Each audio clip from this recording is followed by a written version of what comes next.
émission est présentée par Romain Villard.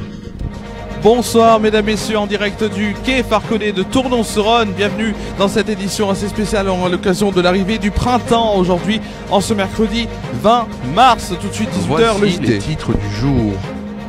Dans l'actualité aujourd'hui, nous allons bien sûr voir, notamment, nous aborderons ce soir des nouvelles informations sur la disparition d'Émile. Les enquêteurs s'intéressent au grand-père. Une bonne nouvelle avec les émissions de gaz à effet de serre qui ont baissé de 4,8% en France en 2023. Un grand nettoyage de printemps sera organisé samedi. On verra bien sûr de quoi il s'agit. Ensuite, on parlera bien sûr de la Martinique avec le secteur de la restauration qui est confronté à une pénurie de main-d'œuvre, et une page de sport avec le résultat de Lyon. En Ligue féminine, bien sûr, des Ligues de champions féminines, ainsi que bien sûr, on finiront sur ce point météo, voilà, en direct ici du quai Farconnet, et ça a l'air en plus de marcher, donc c'est génial. Bienvenue mesdames, messieurs, donc en direct aujourd'hui dans ce 18h le JT exceptionnel ici et sur le quai Farconnet de Tournon. Dans l'actualité, on va bien sûr commencer par cette actualité. Près de 9 mois après la disparition du petit Émile, les enquêteurs n'écartent aucune piste et s'intéressent notamment au profil du grand-père maternel de l'enfant. Philippe V, il a 58 ans, a appartenu donc dans les années 90 à la communauté traditionnaliste de Ruaumont plutôt, dans le Pas-de-Calais, au cœur d'une vaste affaire judiciaire de violence sur mineurs. D'après les informations du journal Le Parisien, le grand-père d'Émile y travaille en tant qu'encadrant au sein de l'internat, chargé d'y faire régner bien sûr la discipline. Il a laissé chez d'anciens pensionnaires le souvenir d'un homme vêtu d'une robe de bure et chaussé de Rangers à bouc coquet, capable d'infliger les tartes mémorables. Entre 2014 et 2017, plusieurs anciens élèves de la communauté traditionnelle et liste du Ruaumont plutôt, ont dénoncé des faits de maltraitance et ont déposé plainte. Dans donc le cadre bien sûr de cette procédure, Philippe V a été entendu en 2018 sous le statut de témoin assisté. Il a reconnu des punitions un peu sévères infligées aux enfants. À noter aussi qu'une mise en situation aura lieu la semaine prochaine au Vernet afin de peut-être lever le doute sur certains points de l'enquête qui restent pour l'instant sans réponse. Dans l'actualité également, une bonne nouvelle, les émissions de gaz à effet de serre ont poursuivi leur recul en France, enregistrant une baisse de 4,8% en 2023 par rapport à 2022. C'est ce qu'a annoncé mercredi le ministre de la Transition écologique, Christophe Béchu. Notamment, il s'est félicité sur TF1 en disant que c'est une année record, soulignant qu'en une seule année, donc il s'agit quasiment de la totalité de la baisse enregistrée en France entre 2012 et 2017. Ce recul survient après une baisse de 4,6% déjà observée sur les 9 premiers mois de l'année 2023, elle-même consécutive à un repli de 2,7% sur l'ensemble de 2022. Cette baisse des émissions de gaz à effet de serre vaut dans tous les secteurs, notamment en ce qui concerne les bâtiments et l'industrie. Alors bien sûr, même si elle est plus modeste dans les transports, de l'ordre de 2%, c'est ce qu'a indiqué Christophe Béchu. Il a notamment aussi estimé que structurellement, c'est la preuve que la planification écologique, les mesures qui sont engagées commencent à produire des effets. Voilà ce que dit le ministre.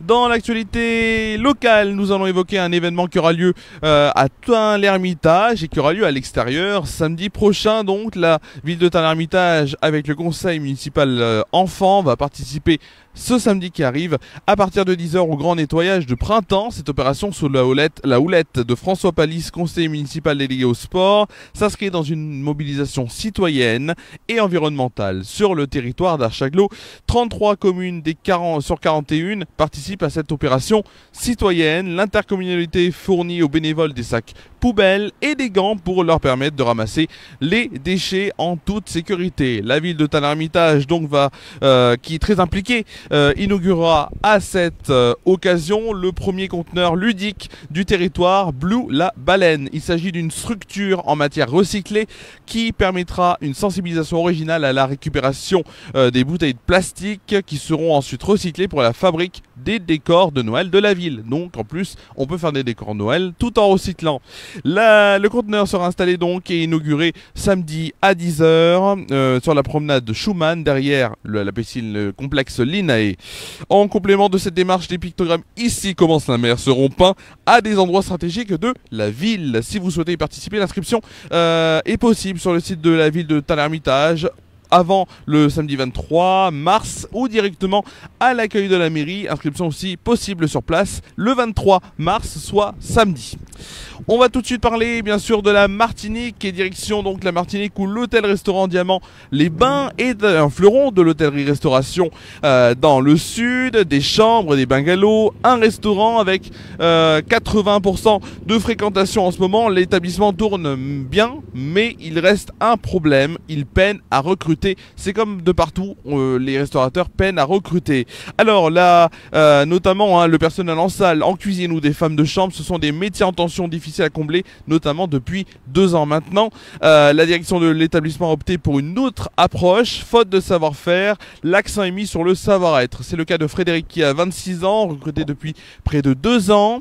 À la réception, après un parcours universitaire de commercial et de communication, pour fonctionner correctement, faire fonctionner correctement l'établissement, ils ont besoin de 25 salariés contre une douzaine. Ils sont une douzaine en ce moment. Alors savoir-être, savoir-faire et même un peu plus. Une volonté d'être aussi un ambassadeur de la Martinique. Cette semaine, l'hôtel multipliera les rencontres avec les scolaires des collèges et des lycées, donc professionnels, pour peut-être faire susciter des vocations ou repérer de jeunes prospects. Petite page de sport avant de passer à la météo, avec notamment le résultat de Lyon hier soir, les Lyonnaises en Ligue des Champions, champions féminines, ont joué sur la pelouse du Benfica Lisbonne, victoire 2-1, donc un pas fait déjà vers la qualification. Dans quelques minutes, à 18 h 45, c'est le PSG qui va se déplacer au BK Aken. Les matchs retour seront à découvrir donc la semaine prochaine, et c'est aussi à voir sur YouTube, sur la page de DAZN. DAZN en gratuit, donc sur YouTube vous pourrez toujours aller voir ces matchs qui sont bien intéressants. Et ce soir à 20 h nous saurons bien sûr qui l'équipe de France Espoir de Thierry Henry et qui l'équipe de France féminine d'Hervé Renard joueront au JO, puisque ce sera le tirage au sort à 20 h ce soir. On va tout de suite aller sur notre point météo à 18 h 27. Et oui, nous sommes en direct ici du Quai Farconnet aujourd'hui à l'occasion du printemps. Allez, tout de suite, on va aller sur notre météo. La météo, c'est tout de suite maintenant.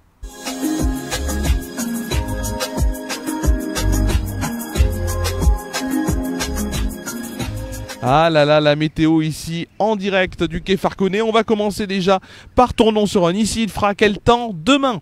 Demain matin, donc, on aura notamment un ciel voilé. Pas trop de nuages, mais un ciel voilé. Un peu de soleil aussi pour 12 degrés de moyenne pour l'après-midi. Voilà, tout ce qui était un peu nuageux s'en ira et on n'aura que du soleil. Donc pour demain après-midi, 21 degrés au plus haut, 21 degrés de moyenne. Donc une bonne température semblable à ce qu'on a connu aujourd'hui. Tout de suite, on va passer à la France métropolitaine. France métropolitaine maintenant avec le temps de demain matin qui est sur votre écran demain matin. Les nuages sont plus nombreux au sud-ouest et près des frontières du nord-est. Ailleurs, le soleil domine facilement. Les températures sont déjà agréables dès le matin. Les températures demain matin avec en moyenne dans les grandes villes 6 degrés à Rouen et Aurillac, 8 degrés pour Brest, Cherbourg, Lille, Paris, Orléans, Bourges et Limoges, 11 degrés pour La Rochelle, Lyon et Toulouse. Pour le plus froid, il fera la température de 5 degrés à Rennes et pour le plus chaud, 12 degrés pour Perpignan. Pour demain après-midi, voilà. Pour demain après-midi, donc, très belle journée avec des cumuls de beau temps et des températures élevées avec un ressenti printanier. Des averses orageuses sont possibles dans l'Alsace, de l'Alsace aux Alpes du Nord. Pour les températures, ce qui est quand même bien important, pour les températures, donc demain 17 degrés à Rouen et Nice, 20 degrés à Paris, Orléans, Aurillac, Marseille et Ajaccio, 21 degrés pour Nantes, Bourges, Limoges, Lyon et Montélimar, 23 degrés à Montpellier. Pour le plus froid, il fera 14 degrés à Cherbourg, Et pour le plus chaud, se trouvera 24 degrés à Bordeaux-Biarritz et Toulouse. Nous fêterons, regardez ce beau ciel, nous fêterons demain, la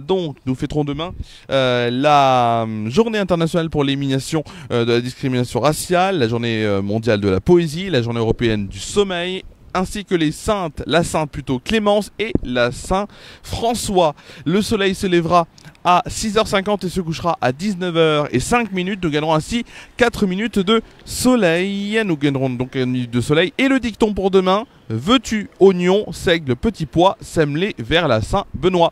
C'est donc la fin de cette belle météo de demain, avec un temps, et vous l'avez entendu, qui sera super beau. C'est la fin de cette météo.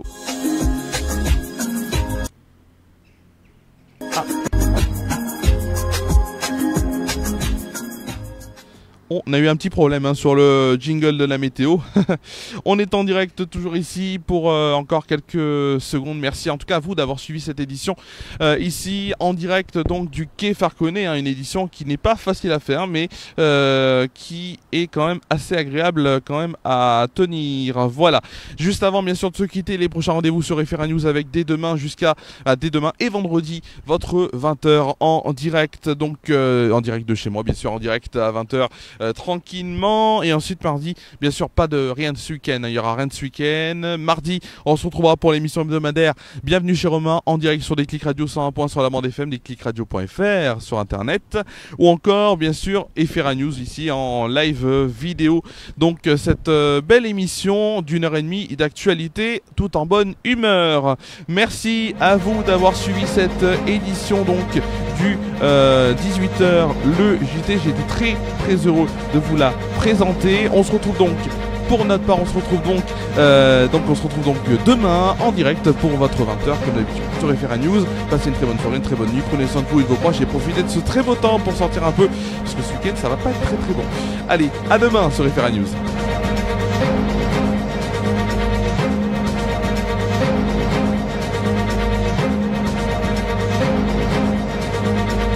Cette émission a été présentée et préparée par Romain Villard. Cette édition est à retrouver sur les chaînes Facebook et YouTube d'FR News.